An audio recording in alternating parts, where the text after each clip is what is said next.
Hello everybody and welcome back to the channel. I am Abe with MysticGenmara.com, a small town mystic from the middle of Idaho.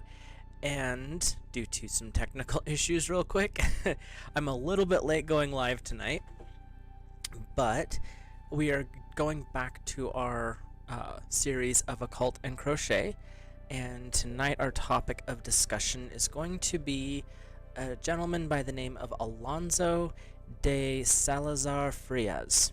And the reason I say gentleman is you'll find out why here in a second. I've only added a little bit to this shawl. It has been, to put it mildly, it's been a couple of weeks. But if I can get it out of the container I have it in, there we go. And so it's still about there. The texturing is starting to come through though when you see the little ridges here. And that goes all the way through the rest of the shawl. So hopefully I'll be able to get that finished here shortly, but we'll see. Like I said, the way the last few weeks have been, I can't promise anything. But anyway, we'll hop over to our occult part. I want to go over this gentleman because he's part of the witch trials, but he actually has a unique side story that actually changes some things. There's a humongous part of what he does in this time period, I'm just going to give a little heads up here, that actually influences outside of spirituality. And if anyone's interested, you could definitely look into some legal texts. As I was researching him, I ran across a couple of references to Yale Law School, so he has an influence significantly outside of his domain, but we're not going into all that part. We're sticking with the spiritual side. This particular gentleman, Alonso, was not fully crazy with witch hunting insanity, which is nice.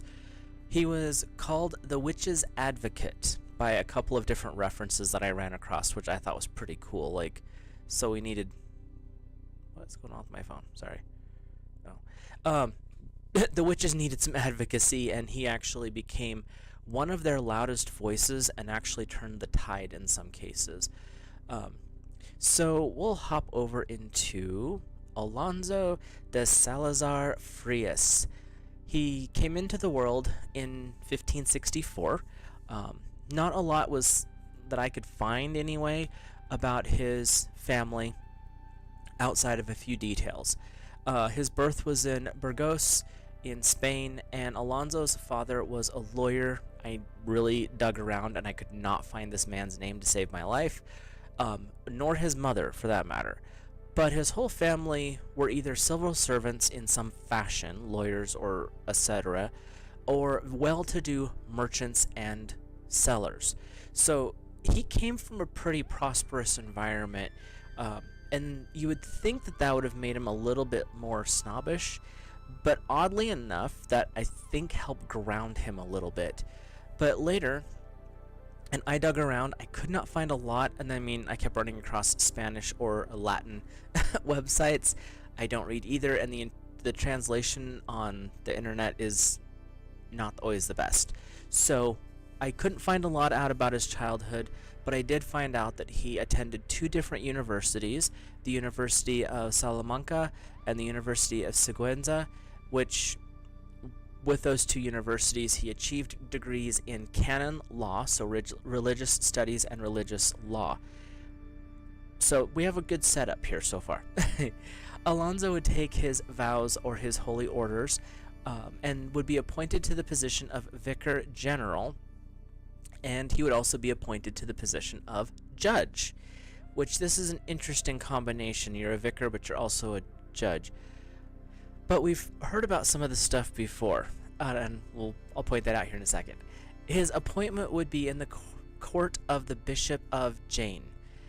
This appointment would actually lead to a very deep friendship with the Bishop of Jaén, who was Bernardo de Sandoval y Rojas, who eventually would become the Archbishop of Toledo. So he was on his upward march, and he brought Alonso along for the ride.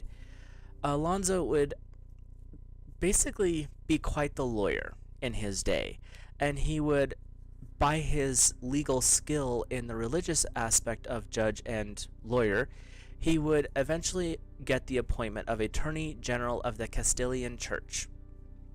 And this would occur around the year of 1600. He would be approximately 36 years old. So he made quite the impression before he got into everything that we're going to talk about. And a lot of what he was doing was religious versus secular court systems. A lot of it was religious issues like debates within the church. Some of it was legal theory, some of it was theology. But he made quite a name for himself. And with his ongoing legal knowledge and experience, Alonso would end up in a very unique position. And when I first started digging into him, I was like, great, another one of these people out there faking information just to burn a witch at the stake. I will say that my opinion of this gentleman changed as I dug through his history. His patron, the bishop, would eventually become, from Archbishop, the Inquisitor General. So he moved, his buddy, the Archbishop, moved up the chain pretty quick, and he eventually would become the Inquisitor General in 1608. Because of this new position and his connection to the bishop, Alonso would become an inquisitor in 1609 in the area of La Rioja, Spain. So he moved up as well, and he moved into a very unique situation because this event occurs in the middle of the Spanish Inquisition, which started in the late 1300s, early 1400s, and actually would continue on until the late 1700s. And this is pretty much dead center of that. So that's kind of the area we're in, which is not a pleasant place to be landing, to be honest with you. Alonso would actually become a key name in the witch trials of the area of Navarre. And we'll show you some of that. I was blown away. This is one of the cities within the area of Navarre, and this is in the northeastern corner of Spain, right between Spain and France, to be honest with you, which that should ring a bell. Right around the area of the Basque population that resides there. So, and if that is ringing some bells, which I hope it does, at least a little bit, it's because in a neighboring territory, there was a judge and a lawyer, prosecutor, inquisitor, witch hunter, by the name of Pierre de Lancret. And again, we talked about him before and his absolute racial hatred of the Basque population. Well, that particular hatred was a common theme during this time. And Pierre's hatred occurs during the same time as Alonso's, but the outcome is significantly different. Pierre wanted to execute as many people as he could. Alonso has a different opinion. And this is where we get into things being interesting. Alonso joined the tribunal from the recommendation of his patron, the bishop. And being on a tribunal means there's 3 judges. Generally, they're the ones asking all the questions. They're also the jury, and in some cases would be the ones to give execution orders. So this is a pretty important position, especially during the Spanish Inquisition. These tribunals were feared amongst all other things. You did not want to be on the wrong side of a tribunal because you probably wouldn't have a side left after that. And these 3 judges would investigate various charges, but mainly it was things going against the church proper, including the charge of witchcraft, which was a huge issue at this time. And like I said, this was around within a few months, this entire bubble pops here, where Pierre was doing his thing over on his side and Alonso was involved in this situation. So, where did I just lost my notes? There's a few things that came to light when Alonso became an inquisitor. One of which, and this is where he actually comes into the story, is one of the supposed witches, which is a woman named Maria de, and I apologize, I cannot say her last name, I tried to listen to it. I tried to Google phonetics. I'm really struggling with this one. Her last name starts with an X, and there's a whole bunch of other consonants right there. So we're just going to go with Maria DX because I can't say the rest of her name.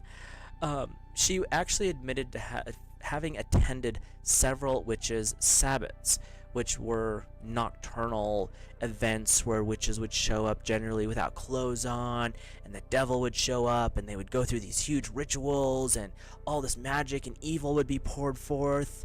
And during Maria's Inquisition, and I hear this as torture because Inquisition and torture during this time period were synonymous, she would name several other people from her village.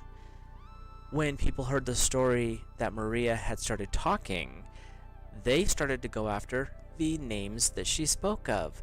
And there was one of the names that she brought up was another lady by the name of Maria, and she would actually admit to have been a witch from a very young age, casting spells from just after birth. Sure she did. Of course, that's what they did then. Others, over time, would start to voluntarily step forward, mainly because they didn't want the finger pointed at their back, and confess to the local priests and bishops. And I'm not sure exactly how safe that was. These are the people who are going to be your witness to prosecution later. Anyway, others would be dragged into the church, probably kicking and screaming, literally, with the threat of torture. Yeah, because threaten me, that's going to get me to give a good confession. And they would be compelled to confess. Burning nails and hot irons do great things to loosen your tongue, apparently. This confession and chaos would lead to 4 of these self-confirmed witches or self-confessed witches being brought before the tribunal of inquisitors. The priest would have to prove the case before the Inquisitor General, the leader of the tribunal, before the case could be brought. And guess what? The priest was very convincing, or the inquisitors were very bloodthirsty, because the inquisitors actually came to the belief that there was a witch coven or sect within this area of Navarre. And I'm not sure if I'm saying that right. I tried to listen, but again.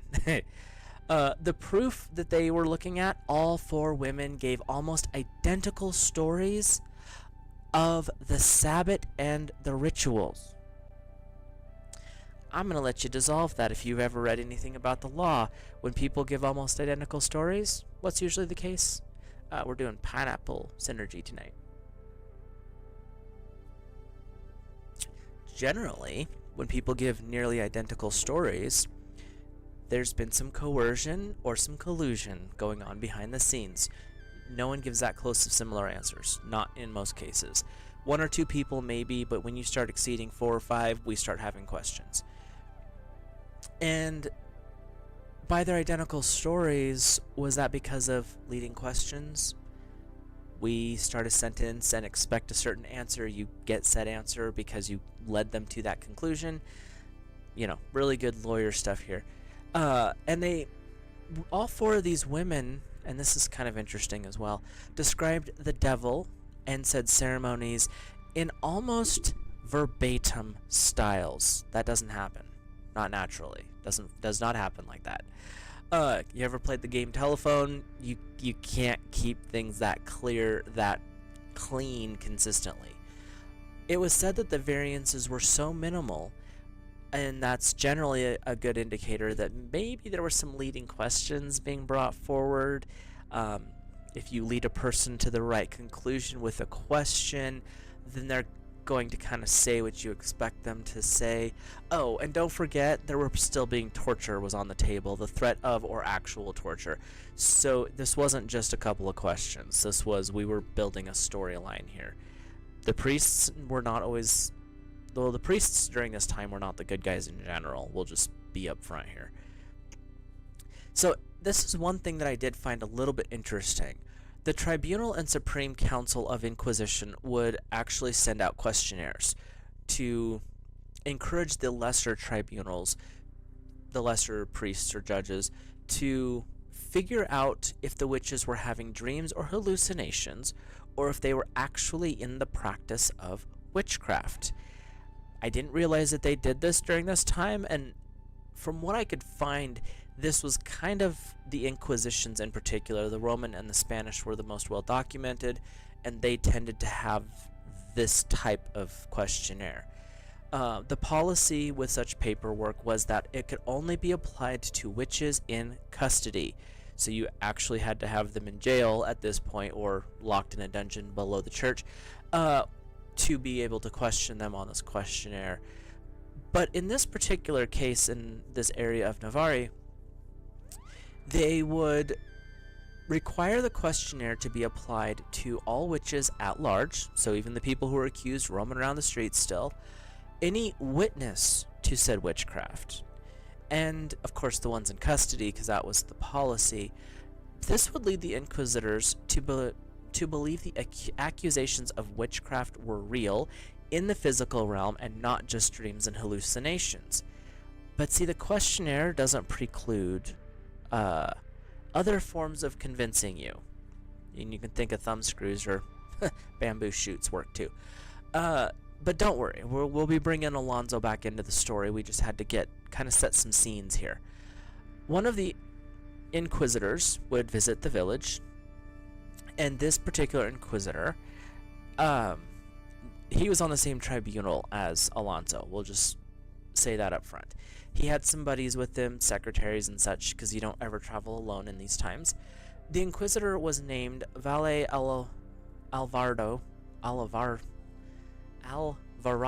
Good grief, I can't talk tonight. And in his questioning of people, found over 300 adults were to be brought in on charges of witchcraft.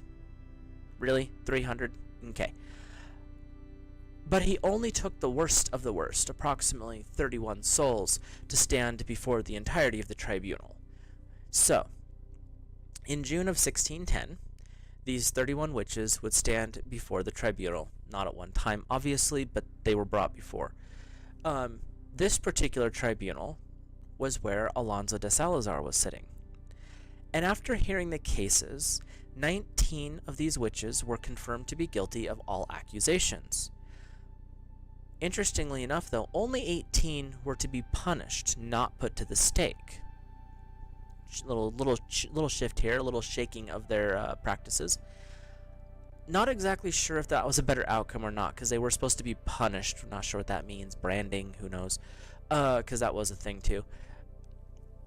But the 19th person who was confirmed guilty would actually be burned for his crimes, and the enhancement of punishment to burning at the stake was because he was a proselytizer.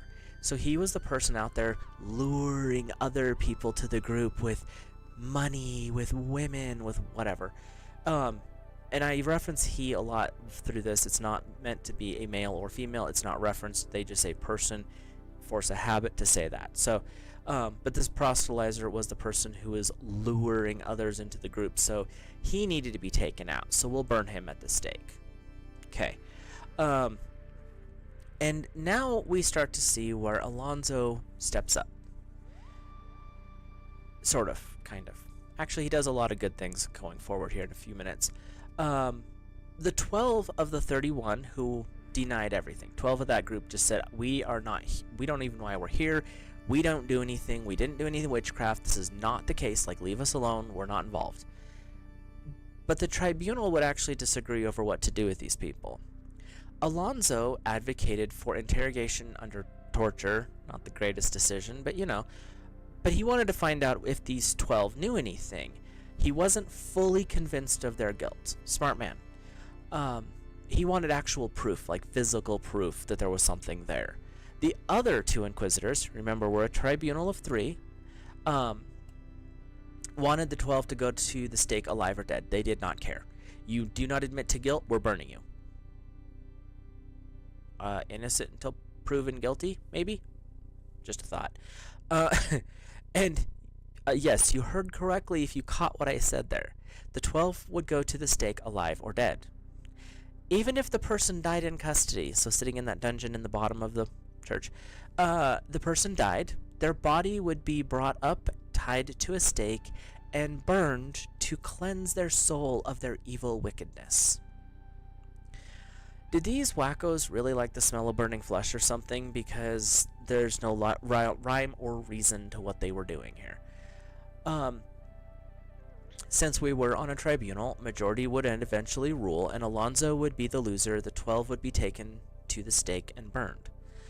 Oddly enough, outside the records of the trials, no one realized that Alonso did not agree with the other two. And this was a long-kept secret until he basically achieved a point here in a few more minutes. He actually does get to a certain point where he becomes very vocal about this. But this particular situation with the 31 going through their situation was going on at the same time of Pierre de Lancret's hunting. So we're in a very weird point in Spain's history right now. The madness that was going on in Navarre in particular would lead to a calling of people to publicly denounce their witch crimes. Okay, again, what is with this driving everyone to witch madness? These public demonstrations, and there was a name for it, I could not figure out how to say it correctly because my speaking ability is a little bit weird right now, would eventually be attended by over 30,000 people in total. So these various events brought this many people out. And over a 2-year period between 1610 and the end of 1611, people would step forward and admit to being witches, or admit to being possessed, or attending sabbats or ceremonies, or practicing magic of some form. And all of this public flagellation where you're like, I did it, I'm so sorry, it stirred up the mobs, this 30,000 plus people over the whole area there, to blind madness of lethal levels. Like, what? Why would your priest encourage you to go out and say that these things and expect nothing bad to happen? They wanted to thin out the herd, apparently. Accusations would fly. Confessions would be squeezed, sometimes literally, out of people. It was said that not a single town would be spared a confession or an accusation of witchcraft in that entire area. There's a lot of people there, by the way. Bewitched children and adults naming names became the norm for this little area. Thankfully, blessedly, there were still some skeptics roaming around. Many believed the confessions under torture were invalid altogether.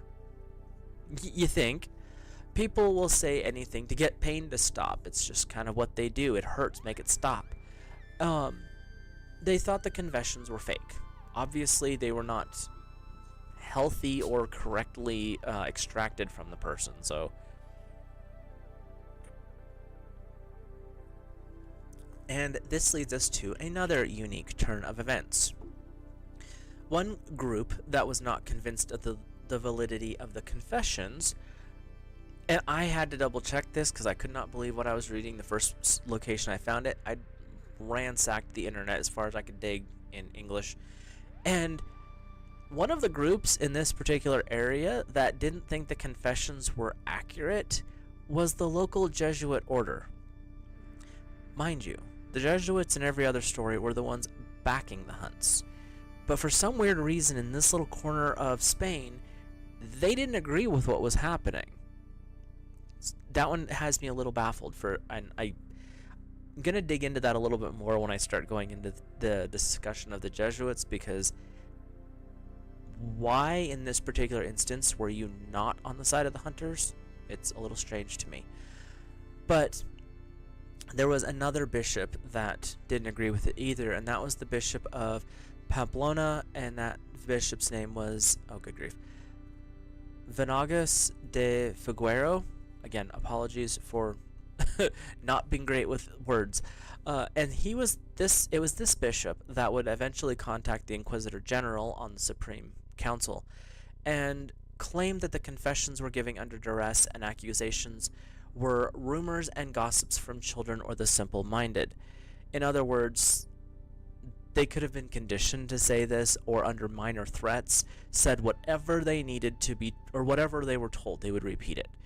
So basically, this bishop and this rogue group of Jesuits apparently decided that enough was enough. This was not working. This is not how this is supposed to go. These people are gossip mongers. It's not actually true. So Alonso would be hearing all of these different stories, and this would end up dividing the vote of the tribunal, and he would be the loudest most vocal within the court, denouncer of these accusations in general. This would eventually elevate the argument to the Supreme Council, which is where the big inquisitors were. The Supreme Council would actually hear Alonso's arguments and his evidences and proofs, and they would make a very interesting statement here. They would actually send Alonso back to the area of Navarre where these trials were going on, but this time he would not go as a tribune member with other tribunals, the other justices. He would go alone, a couple secretaries and bodyguards and things like that, but he'd be the judge. And he was instructed to not compel a confession through torture, not one, nor would he ask about names of other witches, so no ratting each other out here. He would to investigate the current names, the list that they already had, 300 or so, and compare the talk of the Sabbats to each person in private to see if their stories would jive. So you take a person privately aside and you question them. You can be rigorous, you cannot be physical. And trust me, there's times where you'd rather take the physical than someone aggressively asking you questions. But he was to pull them aside and ask them very in length about these situations. But they had to be done individually, and they weren't allowed to talk to each other. So we're getting somewhere here. Alonso would start this investigation in May of 1611, and this investigation would take around 8 months. I mean, he had to go through 300 people, so that's not a short thing. And boy, oh boy, did our little Alonso have some amazing results. Alonso would find that the stories, when taken separately, didn't match, like at all. There were massive inconsistencies. Answers were scattered at best, and a lot of people would straight up just recant previous statements, saying that they made it up and they were lying or whatever because they just wanted to get out of there. Thankfully, and this is one of the things about the witch trials that drives me absolutely insane, this recantation and this questioning that Alonso was doing led to over 1,300 children's confessions to be cast out. These jackwagons, we won't say those words, these people had over 1,300 children confess to witchcraft, which in this day, at this time, would lead to a death sentence on a fiery stake. What kind of people are these? And when I talk about children right here, these were 6-year-olds to 14-year-olds. What are these idiots doing? I'm telling you, if there was a way to go back and knock these people in the head, just crack their skulls together, this would be the time to do it. The discrepancies, though, were blinding. Like, what is going on here? The children had been coached in the original confessions as what Alonso found out. Those wonderful priests and first inquisitors, oh, just tell us the truth and you get a sweet. Yeah, sure thing.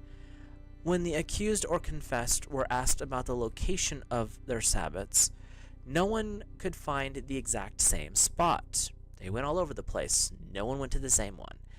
And Alonso would take others individually, one-on-one, him and his secretary or whatever, would take one accused witch, one of the 300, and they would go to a previously identified area, person that They claimed this is where their Sabbath had met. And then they would ask about the devil. What did he look like? Where did he sit? What kind of ceremonies did you do? What was offered? Who was offered? The usual witchcraft things that make no sense and are far from the truth. Almost every supposed witch could not give a similar or even remotely the same answer. They would contradict what the others said. They would actually contradict themselves in previous statements, and sometimes within the course of the same line of questioning the same day, they would contradict themselves, meaning they never did any of this. That in itself should wake somebody up to this whole situation, and it did.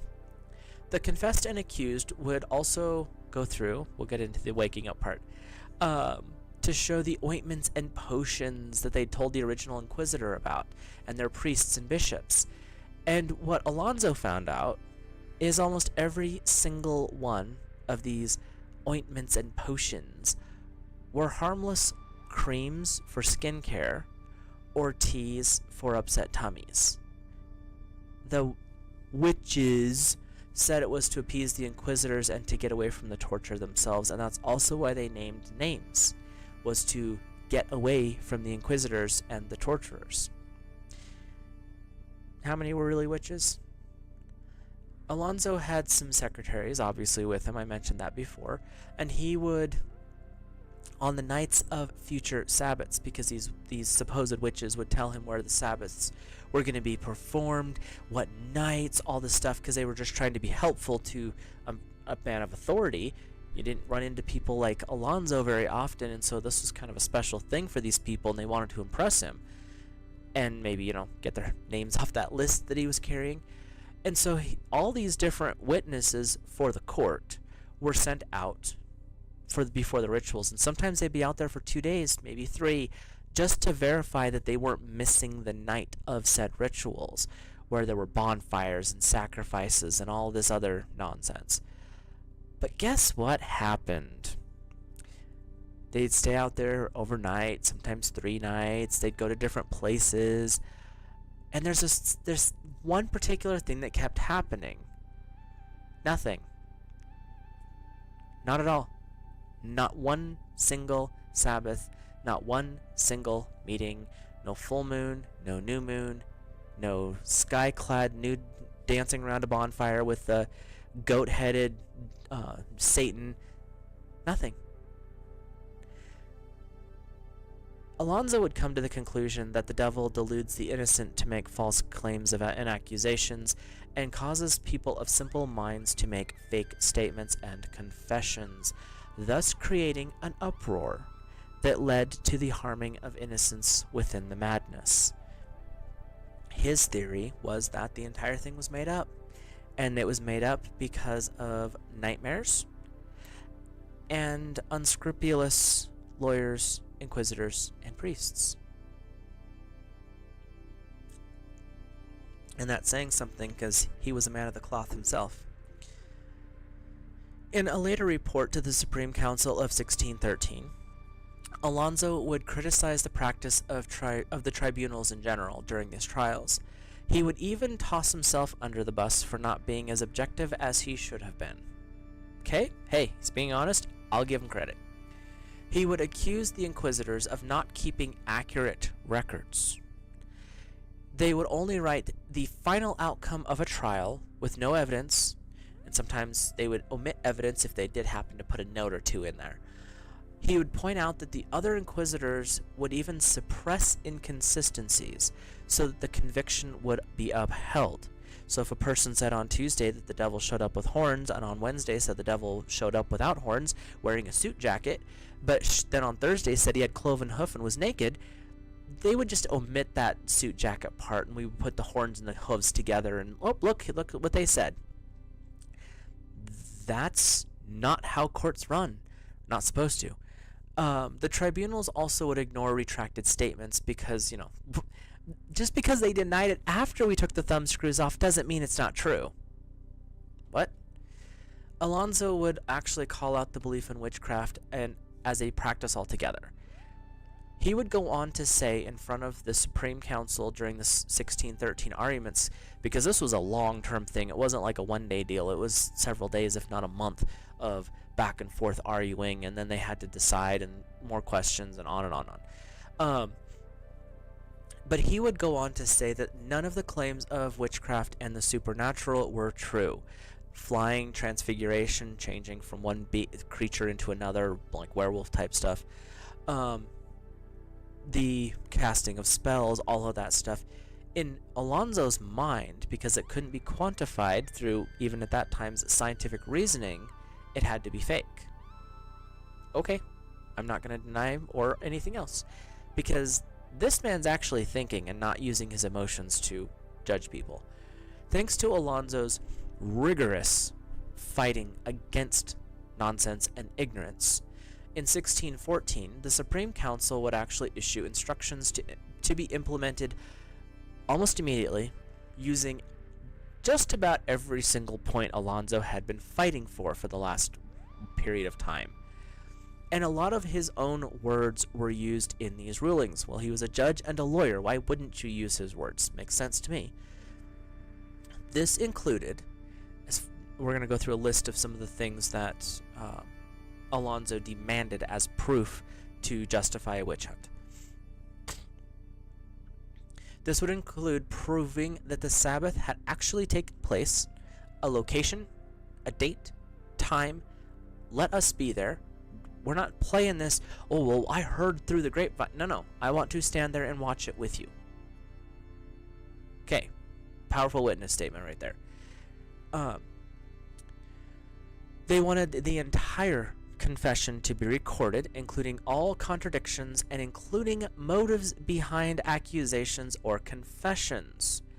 So we're not just recording the bits and pieces that we think are important to our trial. You ask a question, the answer is also recorded. And when I talk about recording, we had fast writing scribes at this time. And I'm assuming, I don't know for a fact, but I would assume there was some scribe shorthand at that point too. So you've got all of that being made mandatory now. It's not an option. Supreme Council has spoken. You will do this, which is amazing. And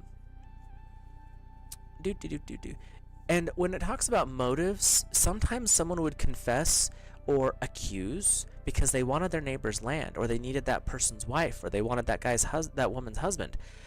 There was a lot of that kind of stuff that did go on, as we talked about in previous episodes. So it's not just about witchcraft, and a lot of the times with this, it was jealousy, it was backstabbing, it was land grabs by a certain group.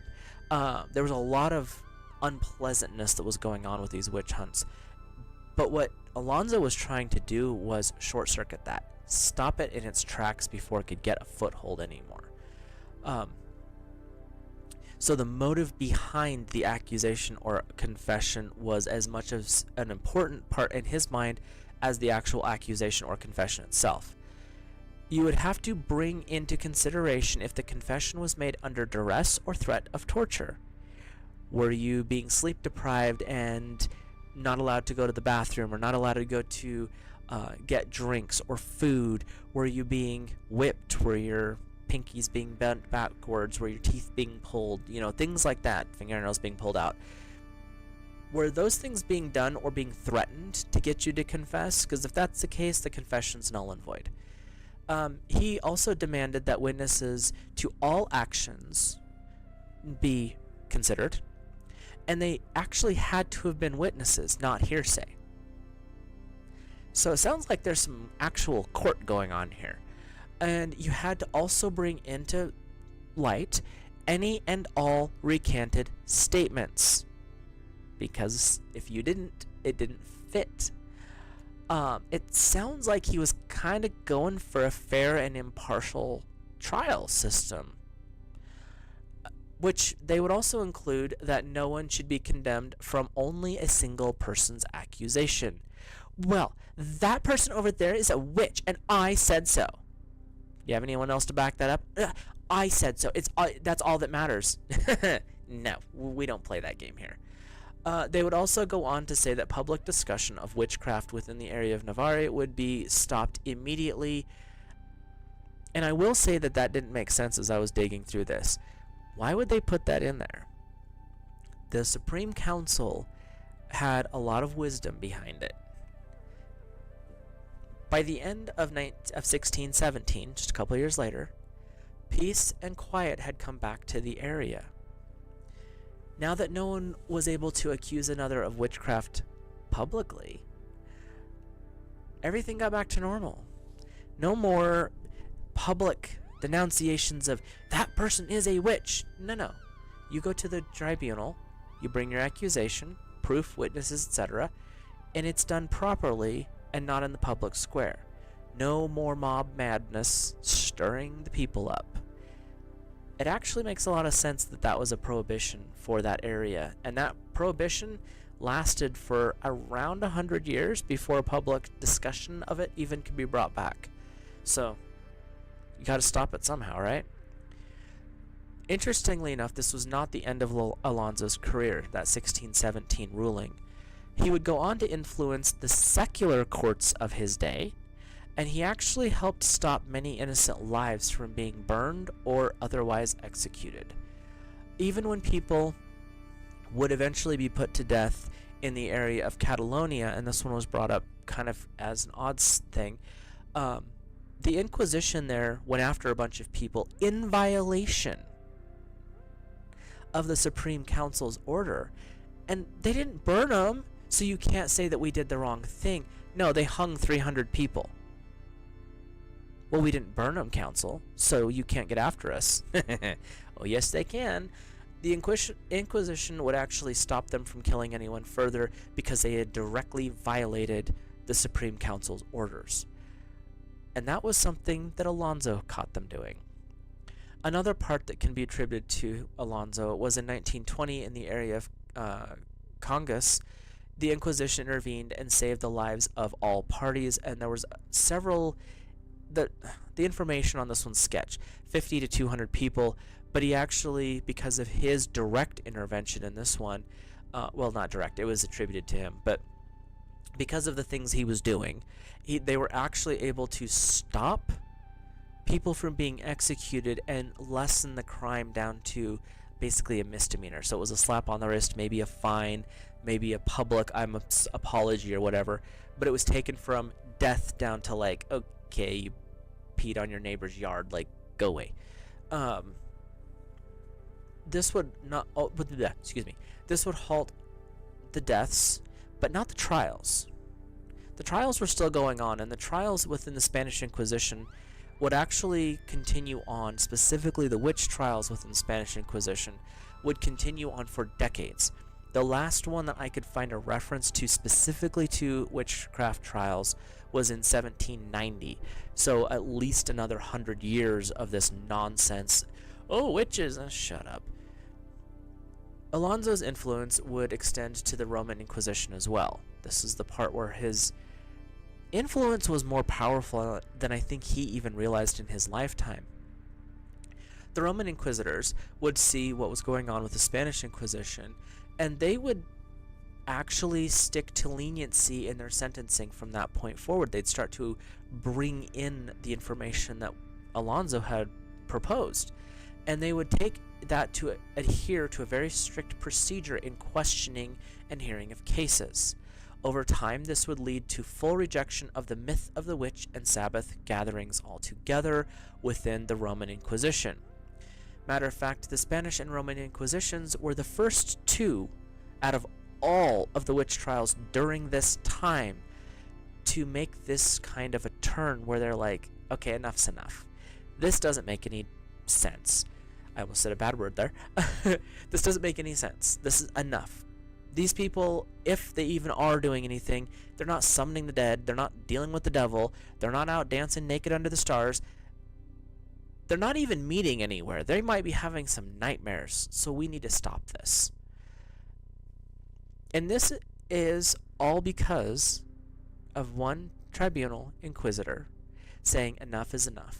We need proof, we need evidence, we need facts. That is Alonso de Salazar. Eventually, Alonso would end up on the Supreme Council of Spain, so he was one of the Supreme Council Inquisitors, one of those top dogs, and that would occur in 1931. And shortly thereafter, and this is kind of wrapping things up here, Alonso de Salazar would pass from the world in 1930, good lord, he'd be 300 years old, in 1636, after attaining a position on the Supreme Council. So he achieved his Supreme Council. He was there for about 5 years and would pass away at that point.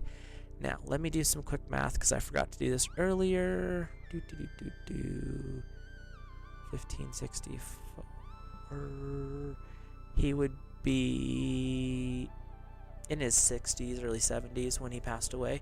So he made a pretty good dent in his life, and that's a lot when you think of how much trial, how much fighting he had to do.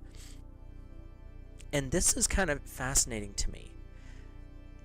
The particular witch trials in which he intervened and actually slowed things down is actually one of the largest in Spain's history. The witch trials of Navarre, which I might actually go over that specifically at a later date. I haven't quite decided on that yet. In that area alone, this is that whole Basque uprising part, were over 420 witches were accused. Not all of them executed because Alonso stopped a lot of that. This is the part that makes me furious. And I literally cannot get over how angry this makes me inside. Over 1,300 children would be accused. Not the previous one we talked about where he figured out they were all jokers. In this area, in this witch trial madness during his lifetime, there were over 1,300 children that were accused of witchcraft. Many of these witches would be Basque or at least of Basque descent. Blatant, ignorant BS that was going on because they wanted the land that the Basque were sitting on, or at least to send them home and get them out of their countries.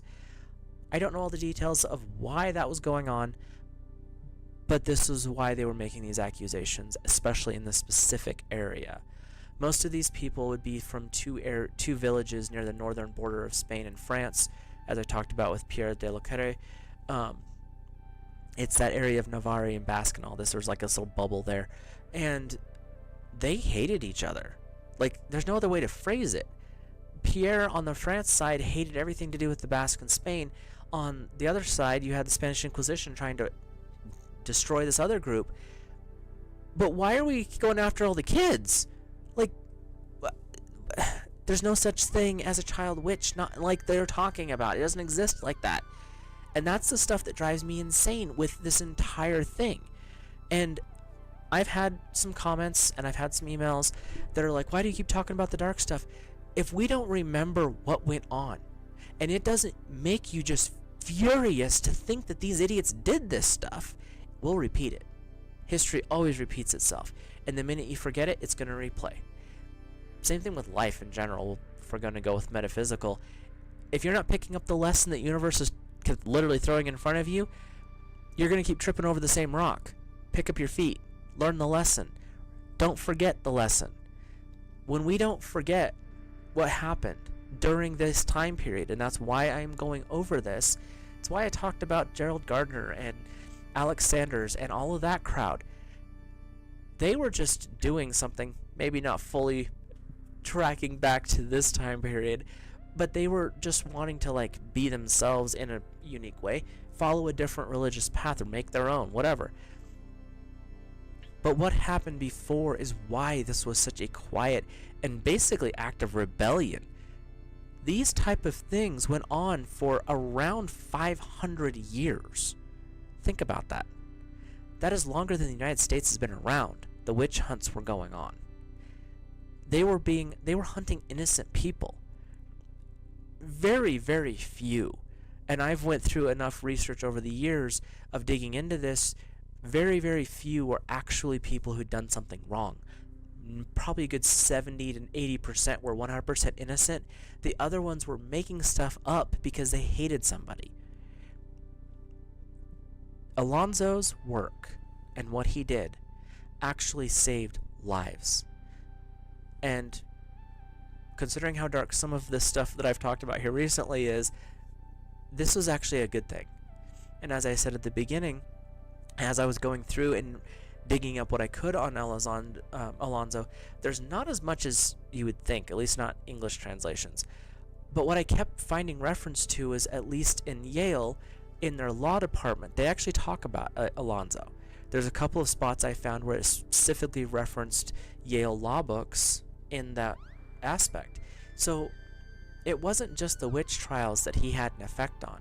He had effect on, in probably a lot of ways if we dig into it far enough, a lot of our modern day views on legal systems. Not all of them, because there was a lot from the Roman times and other stuff, but he definitely added his name to that list of people who were like, we need to have evidence, we need to have proof, we need to be able to justify and quantify before we make such ridiculous accusations. So, with that being said, we'll kind of wrap this up. If you're new here, hit that subscribe button, drop a like if you enjoyed this video, and I do want to hear from you. What are your thoughts on Alonso, his work and what he did? Do you want me to go over at a later date? I'm kind of on the fence on the study in this section of Navarre. It's interesting, but I'm not sure how much more I'm going to dig up on it. But if you're interested, let me know in the comments below as well. We'll keep going through witch hunters. We're going into October, so maybe I'll do a darker one next episode, which will be in about 2 weeks. But other than that, I will let you guys go. Have a great rest of your week. Stay safe out there. And remember, October, the veil's getting thinner, so who knows what you might see as you're roaming around out in the woods. Have a great week.